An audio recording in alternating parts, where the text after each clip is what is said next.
We gonna kill every last one of you. Yes, I lied to you. You keep dancing with the devil. One day he's gonna follow you home.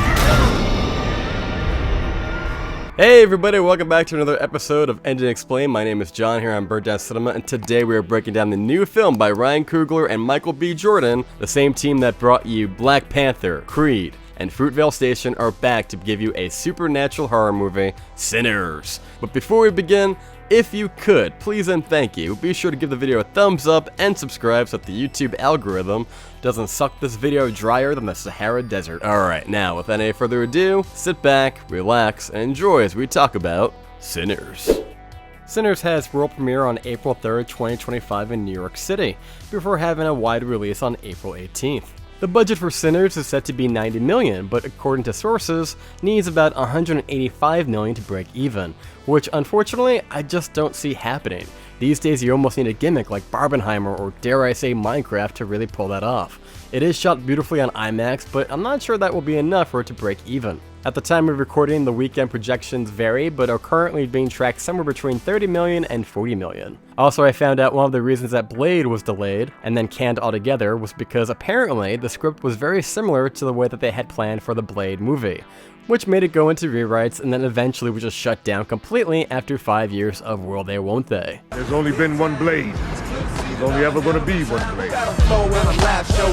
Warner Brothers secured the distribution rights to the Ryan Coogler Sinners in early 2024 with a competitive bidding war with Sony and Universal. While the exact financial terms of the deal were not publicly disclosed, Warner Brothers agreed to several significant conditions set by Coogler's team.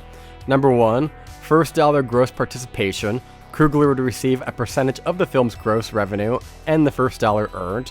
2, final cut privilege. Coogler retained creative control over the final version of the film. And 3, ownership rights. Coogler would gain ownership of the film 25 years after its release. Which is kind of an odd condition to ask for. I guess in 25 years when Coogler is in his like John Carpenter era and he wants to cash in with that Sinners Ends sequel, but I don't know. So what happens in Sinners? The film starts in Mississippi in 1932. It's the Jim Crow era, Prohibition is going on, and we have Smoke and Stack, who are two brothers from Chicago, possibly working for Al Capone, who have returned home after 7 years to open a juke joint and make some money. Jack O'Connell, who plays Remick, shows up, and he's a vampire. There's a scene shown earlier in the film, actually, where he's being hunted by Native Americans. They almost get him, but he's able to find shelter with this, couple. And as you'd expect, they get killed.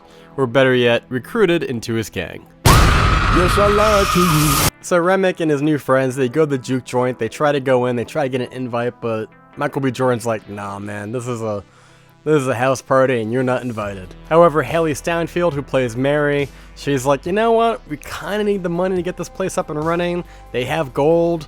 Let me go talk to them, I'm like half black, half white, or she's white, but her grandfather was half black. So, for reasons such as that, she's like, I could talk to him. And as you'd expect, it goes as well as the Bay of Pigs. She goes back inside and turns Stack pretty early on in the film. And a whole bunch of characters get killed off, Cornbread gets killed off, the Asian woman's husband gets killed off, and eventually the Asian lady, she's just had enough. She'd rather bring the fight to them before they get outnumbered. It's established that all the vampires work like a kind of hive mind, and can share thoughts with one another. So it's only a matter of time before them and their loved ones get slaughtered or converted. So she invites them in, and we get our big face-off scene. Delroy Lindo, who's always great in everything he does. He's your typical old man character that has made a lot of mistakes but finds redemption in the end, and you know the deal. But he's great in this. He sacrifices himself to save the group so the rest of them can escape. Smoke and Sammy, his cousin, who they really want, is able to sneak out the back, but Remick is able to ambush them. Sammy hits him in the head with his magical banjo, which causes the other vampires to scurry and also feel it.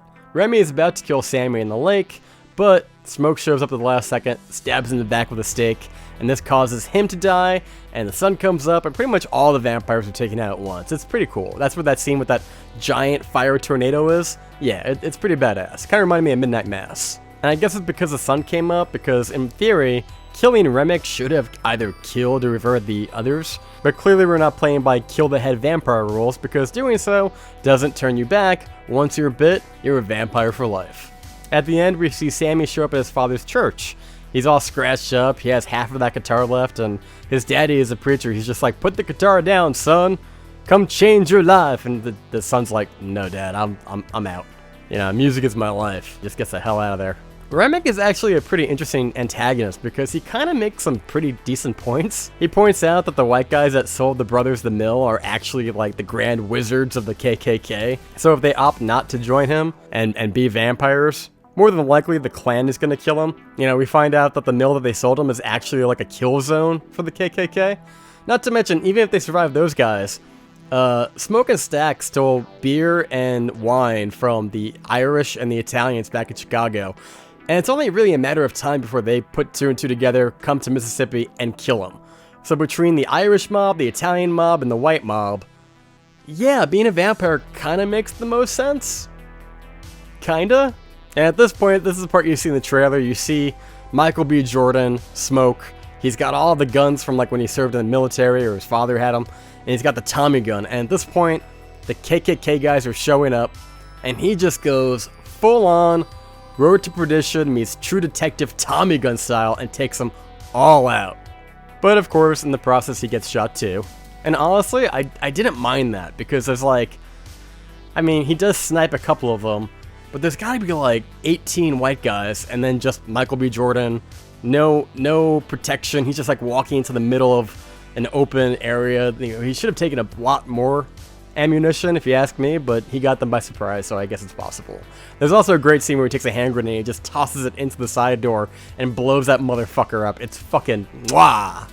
And you know, it's a bit sad because he's dying out, and the movie kind of plays with the idea that there might be like a heaven or a hell, or maybe he's just imagining it, but he sees Annie, who you probably know from the TVA, who's like, you know, she's already dead, they had a miscarriage, she's got the newborn baby, they've reunited, and she's basically just like, hey, Smoke, you know, put that smoke out and you can hold the baby and come with us. And, you know, that's exactly what happens to him. He passes away, but he does find peace.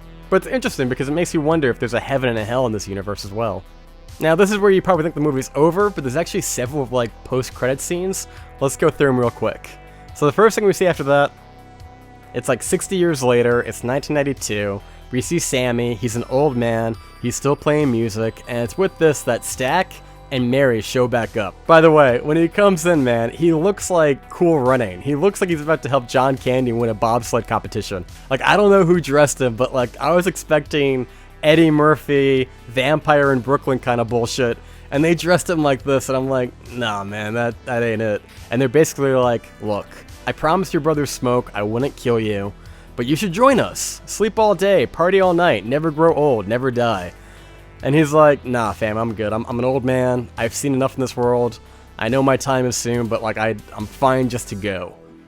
So Stack puts $200 on the table and he's like, all right, fair enough. I made a promise to your brother. I'm not going to take you out. But, you know, before I go, can you play me a song? You know, and he plays him the same song that he played in the beginning of the movie, like when they were first hanging out. And like they're just hanging out together. They're really chill. Stack and Mary are heading for the door, and Sammy says to him, he's like, you know, before you go, man, do you ever think about that night? I think about that night every single night, you know, and once a week it wakes me up in a cold sweat.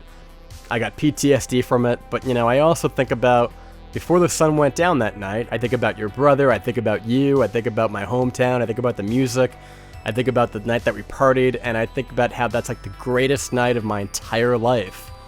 Before it became the worst night of his life. And he's like, do you ever have thoughts like that? And you know, Stack gets really serious and he's like, yeah, man, I do, and I completely agree. That was my brother. I miss him, I love him, and that was the best night of my life too. And he walks out, there's like a mutual respect, and it's just a really badass scene. You know, and then we have like more credits, we get all the way to the tippy end, but it's just like Sammy again when he's like a young man. He's got the magical banjo, and he's playing one of the songs back when he's a young guy again. And I don't know if that's supposed to be a flashback scene, or maybe he died and this is him. Director's statement. Coogler said that he had a tremendous amount of guilt making movies in the past, missing out on time with his family while he was away.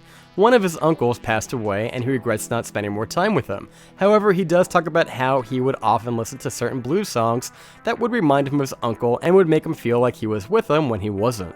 So there's an interesting element here with the banjo. The film sets up the idea that there are some people that can transcend space and time. There's this really surreal scene where Sammy is playing this song and we get to see all the characters from different eras dancing together as early as like slaves and as late as like 1990s, because they got like turntables and boomboxes and stuff like that. So essentially that's kind of the origins and the impetus for the banjo and the magic and all that kind of stuff, but I think it works really well. In addition to personal influences, Coogler cited several artistic inspirations for Sinners as well. He mentioned Stephen King's Salem's Lot as a significant influence, and particularly it focuses on how a town deals with an encroaching evil. He also referenced the Twilight Zone episode, The Last Rites of Jeff Myrtlebank, which explores themes of resurrection and societal suspicion. These works helped shape the film's exploration of community, supernatural elements, and moral ambiguity. Beyond that, he also mentioned The Thing, The Faculty, which I think you definitely get when the group is trying to band together while not being sure who to trust. When they're eating those garlic cloves, I couldn't help but be reminded of the scene with the blood sample test. And of course, From Dusk Till Dawn. Stop me if you've heard this one. Two criminal brothers on the run, one more hot-headed than the other, are doing some crimes. They're on the run. You'd think it's a crime movie, but then they go to the sexy bar. There's a particular woman that everyone's entranced by, and then vampires attack. And it's with that everybody unites because they have to survive in one location and make it until sunrise. I will say this though, I watch a lot of these movies, right? And I always say to myself when I watch these remakes, why don't they just call it something else? If you're gonna change it that drastically while putting your own spin on it, and take away the DNA, just call it something else. Well, Sinners does in fact answer that question that I've always been asking, and I give them a lot of credit for doing that. Also, for all you gamers out there is a Fortnite DLC type add-on called Sinners Survive the Night. If you want to check it out, it's free. It's essentially a Call of Duty shoot-'em-up game that you can probably bang out in about 30 minutes. I was playing with it, and yeah, it feels like a mobile game. It's not overly well polished, but it was still a bit of fun if you're looking to delve deeper into the Sinners universe for a little bit. As far as the future of Sinners, I think there's already talks at Warner Brothers to expand this into a bigger universe. I can see them making a sequel with Stack and Mary in 1992, getting into more adventures. Ultimately, Sinners serves as a homage to Coogler's ancestors, the blues music that shaped their lives, and the resilience of black communities in the American South. It's a film that intertwines personal history with broader cultural narratives, offering a unique and emotionally resonant cinematic experience. But what did you think of the film? Did you like it? Was it everything you thought it might be? Be sure to comment down below. Don't forget to like and subscribe if you enjoyed this video. I have been John here on Burnt Out Cinema, and we will see you next time.